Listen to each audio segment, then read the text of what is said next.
Բարեցես հարազատներս, ճիշտ է, երթևեկում եմ, բայց պատմեմ մի հատ հայտնություն էներգիայի մասին։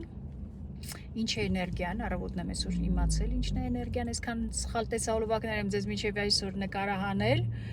Էներգիան դա պատասխանատվությունից է գալիս, ժողովուրդ ջան, հիշեցնեմ, որ ես մանկաբարձ գինեկոլոգ եմ, բժշկական գիտությունների տեխնացու, 21 տարի աշխատել եմ Մոսկվայի առաջատար կլինիկաներում, արդեն 2 տարի ինչ աշխատում եմ մեր երկրում։ Այս սոցիալական ցանցերում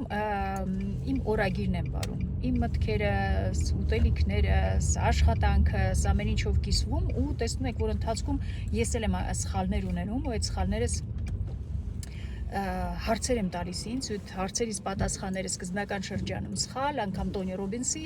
ասածներն եմ ասել, որ էներգիան շարժումներն է, շատ կարևոր է, այսօր առավոտյան բացեցի իմ տեսահոլովակը նայեցի, այդ էներգիայի մասին ու հասկացա, ինչ սխալ բան եմ ձեզ սաղից սովորացրել, ու էներգիան դա պատասխանատվությունից է գալիս, ինչի համար եք դուք պատասխանատու, եթե դու պատասխանատու ես միայն օրվա ճաշը եփելու, այդքան էլ էներգիա ես ունենալու, եթե դու պատասխանատու ես քո առողջության համար, զգում ես այդ պատասխանատվությունը, դու գնալու ես զբաղվես քո առողջությամբ, եթե դու պատասխանատվություն ունես երկրի նկատմամբ, դու դրանով էլ զբաղվելու ես, այդքան էներգիա ունենալու ես դրանով զբաղվելու, եթե դուք նստած եք ու ասում եք ես էներգիա չունեմ, ուրեմն ոչ մի բանի համար պատասխանատվության զգացում չունեք։ Սա շատ կարևոր է, սա էի ուզում ասեմ։ Երեկ մի շատ լավ բժշկի հետ եմ զրուցում, որ ասում եմ, չես այսքան տեսահոլովակներ քաղաքականությունից խոսում, ասում եմ, չեմ կարողանում քնել։ Ես էլ շատ կուզեմ պոլիպներից խոսամ, բայց չեմ կարողանում քնեմ։ Գիշերը պետք է քնեմ, թե չէ։ Ասում եմ, ես քեզ մի հատ բան ցույց տամ, ուսմունք պատմեմ, որ դու հանգիստ քնես։ Չեմ ուզում հանգիստ քնեմ։ Վերջապես 50 տարեկանում մոտս արթնացել է պատասխանատվություն երկրի նկատմամբ։ Ու դա քնացնեմ, ուսմունք վերցնեմ, Վսիլեննայա тебя слышит, ամեն ինչ լավ է լինելու, կան չէ ունենք անգամ հայ առաքելական եկեղեցում մարդիկ որ ասում մենք աղոթում ենք, մենք միայն պիտի աղոթենք, ժողովուրդ ջանում եք աղոթում։ Աղոթում եք, ասել է հողդ պահի։ Ինչ ես անում դու այդ աղոթելու, պիտի գնաս հողդ պահես, ուրիշ ձև չկա այս երկիրը փրկելու։ Երկու առաքելություն ունի հայ ժողովուրդը, արդեն 5000 տարի մեր հայ սուրբերը ասում են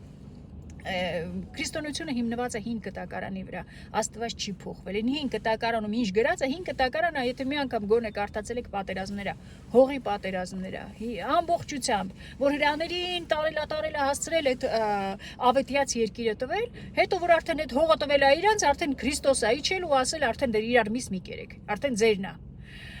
Մենք քանի որ ռեգրես ենք ապրում, մենք հələ պետք է հողի, այս երկիրը, այս մեր ավետյաց երկիրն է, որը 2 անգամ այստեղ մարդկությունը ստեղծվել այս հողի վրա, իսկ մենք սենց Արցախը հանձնած, Սյունիքը վարձով տված, հիմա սպասում ենք տնենք Սևանի հարցը, Սևանելիչի հարցը ինչպես կլուծեն։ Շատ վատ վիճակում ենք ժողովուրդ ջան, ու այս մտքերը չեն թողում որ քնեմ, դա պատասխանատվություն է, ուրեմն ինչքան ունեք պատասխանատվություն, այդքան էլ էներգիա եք ունենալու ապրելու համար գործելու, եթե պատասխանատու եք միայն օրվա հոգսերը կատարու, ուտելու, կեղտոտելու, արդեն ասել եմ, կենդանին են նման ապրելու, բայց ուրիշ մտահոգություն էլ ունեմ, դե բոլորիս մտահոգությունն են այս ընտրությունները, ճանապարհները լավ սարքած են, ասֆալտը խփած, ուրեմն, այս ասելու եմ սաղ քաղաքականություն է, իրոք, ես արդեն երևի առանց քաղաքականության չկարողանամ ապրել, ուրեմն, այստեղ էլ շատ հետաքրքիր, ինձ շատ են հարցում, բժշկուհի ջան, ինչ ենք անելու, հաղթելու ենք, թե չէ, ոչ, ժողովուրդ ջան, այս ինչի ես տեսնում եմ, այսքան անպատասխանատու մարդիկ ոնց կարեք հաղթեք, ոչ մի ձև չի կարելի հաղթել։ Ոչ բնակչությունն է պատասխանատու, ոչ այն մարդիկ, ովքեր իրանց թեկնածությունները դրել են։ Երեք հետաքրքիր է, որ Աննա Աբրահամյանի լայվը մտա ու ինքն էլ կարդում էր Նարեկ Մալյանի նամակը, ու հետաքրքիր է, որ իմ հարցի պատասխանները տեղ։ Որից է քանի օր է ես մտածում եմ ոնց ուղեմ Ռոբերտ Քոչարյանին ասեմ, որ դուք հանկարծ 20 թվականի նման չհաղթեցիք, ինչ է լինելու, ձեր պլան B-ն որն է։ Չունեն այս ժողովուրդը պլան B, չհաղթեն, չեն հաղթեն, չորն է թափ կտան, Արցախը հանձնած, Սյունիքը տված, նորմալ է, ոչ մի բան, պլան B-ն որն է ժողովուրդ ջան ձեր։ Իսկ ես ձեզ ասեմ, որ դուք առանձին չեք հաղթելու։ Գնում եմ տարբեր եկեղեցիներ, տարբեր գյուղեր, այս ժողովուրդը բոլորս վարկաբեկված ենք, ազգովի թուրքերի կողմից, ուրիշ չեմ տեսնում ով կարար մեզ վարկաբեկեր, հայերի ձեռքով բոլորս վարկաբեկված ենք, որ ինձ են այսքան, ես 2 տարի է Հայաստանում եմ, այնքան են ինձ ասել ռուսի շպիոն, քիչ սրտից թույլ մարդներ կհավատար, որ Պուտինը իմ հույսին է, որ էս հարավային Կովկասը կարգի բերի։ Բոլորդ եք վարկաբեկված։ Մեկը նախկին է, մեկը յախկին է, մեկը ռուսի շպիոն է։ Լավ, ասենք թե ես ռուսի շպիոն եմ։ Եթե ես ռուսի շպիոն եմ, ուրեմն դուք երկիր չունեք։ Ուրեմն ձեր ԱԱԾ-ն ոչ մի բան չի հասկանում։ 2 տարի է ռուսի շպիոնը ասած ելույթներ է ունենում ու դուք չեք կարողանում իրան բռնեք։ Կամ էլ դուք Թուրքի օրակարգն եք վարում մարդկանց վարկաբեկելու։ Էցա ձեր հիմնական նպատակը։ Մարդիկ վարկաբեկվեն, անգամ Արման Թաթոյանին, որ մտածում ես, որ բան չի գտնում, ինքը Սերժի մարդն է, էս է ժողովրդի, էս եմ լսում, ես չի որ սա ես հնարում եմ, բոլորդ վարկաբեկված եք, ես մեկը չկա, որ ասենք այս մարդը վարկաբեկված չի, իրան գնալու են ընտրեն, բոլորդ, դրա համար միակ ելքը համախմբվելն է, ժողովուրդ ջան, այս պատերազմները քրիստոնեությամբ մենք մենակ կարանք հաղթենք, քանի որ մենք ուրիշ զենք չունենք, արդեն ասել եմ, որ մենք զենք չունենք ընդհանրապես։ Լավ մարդիկ ունենք, զիջող, բայց զենք չունենք։ Զենք չունենք, դրա համար քրիստոնեությունն է մեր զենքը։ Դե Քրիստոսին էլ դուք ոնց կարաք զենք սարքեք, քանի որ Քրիստոսին մենակ հիշում եք, երբ որ քաղցկեղով եք 4-րդ ստադիում, հիշում եք, որ Քրիստոս կա։ Դե չմնացած ժամանակը դուք գողական եք խաղում։ Այ հիմա 4-րդ ստադիայի քաղցկեղ ունես երկիրը, բլվում է։ Կամ դուք Քրիստոսով ես երկիրը վերականգնում եք, միասնանում եք, համախմբվում եք։ Քրիստոնեությունը դա անձնազոհությունն է, որ քո անձը հանես դնես մի կողմ, ասես ես համախմբվում եմ բոլորի հետ, որ այս երկիրը չարի դեմ կարողանա պայքարի։ Ուրիշ տարբերակ չկա, սա ձեր ընտրությունն է, պատասխանատու մարդիկ մենք միշտ ունեցել ենք ու այլ լինելու են, բայց եթե այդ պատասխանատու մարդիկ քիչ են քանակով, մենք ուղղակի սրբեր ենք ունենալու, սրբեր են լինելու, սրբանալու են գնան, բայց եթե ուզում ենք երկիր ունենանք, քանակ պիտի լինի, արդեն ասել եմ, Աստված քանակով է աշխատում, պատասխանատու մարդկանց քանակ է պետք, ոնց ենք առաջի պատերազմը հաղթել,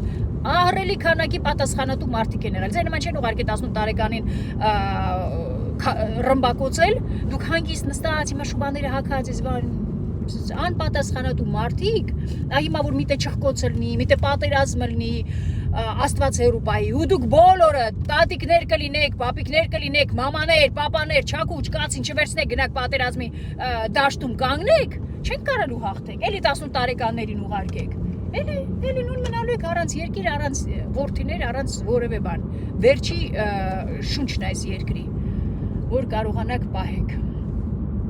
պատասխանատվություն է պետք, զգացումը, պատասխանատվության զգացումը դա հոգևոր աճի, երբ որ դու հայրենիքիդ նկատմամբ պատասխանատվություն ես զգում, դա հոգևոր աճի ցուցանիշ է։ Ուրիշ ձև չկա, ու եթե դուք չունեք դա հայրենիքի նկատմամբ, ինձ մի հատ հարց է հիմա հետաքրքրում, ոնց են այս շպիոնները մենակ Ռուսաստանից գալիս։ Ինչի մի հատ Ֆրանսիայից շպիոն չի գալիս, այս երկրի մասին մտածող, Գերմանիայից գա։ Այդ հարցն է, ինձ անընդհատ ու ես հարցի պատասխանը գտնեմ ահագին ուրիշ հարցերի էլ կարամ պատասխանեմ։ Ինչ չեք գալիս։ Ձեզ հետաքրքիր չի, թե ամեն ինչ նորմալ է այստեղ։ Օրինակ ես եկավ մի պահ, որ հասկացա, որ սա անբարոյականություն է, որ այս յուղի մեղրի մեջ նստեմ ու Հայաստանի քաղաքականությունից գրեմ ինչ-որ մի բան, ասեմ այ սրանք էս ու որ կան, շատ վատ են ղեկավարում իմ երկիրը։ Եկել է որ ինձ բարոյական զգամ։ Միակ բանը։ Դուք ինչ եք անում, հետաքրքիր է, ինչի հետ ուրիշները շպիոն չէ, ոչ մեկը Մակրոնը շպիոն չուզում էր երկիր ուղարկի, իրանց հետաքրքիր չէ, թե սա իրաց ձեռքում է արդեն։ Պատասխանատվություն ունեցեք, ժողովուրդ ջան, համախմբվեք, ուրիշ ձև չեք հաղթելու, նորից եմ ասում, ձեզ ընտրող չկա, կարող է ինչ-որ ստատիստիկ տվյալներ ունենաք, փորձեք խաբել, եթե չհամախմբվեք, ուրիշ ելք չունենք դուրս գալու ես, չասեմ ինչից, մեծ հույսերով կհանդիպենք նորից, բարի օր բոլորիդ։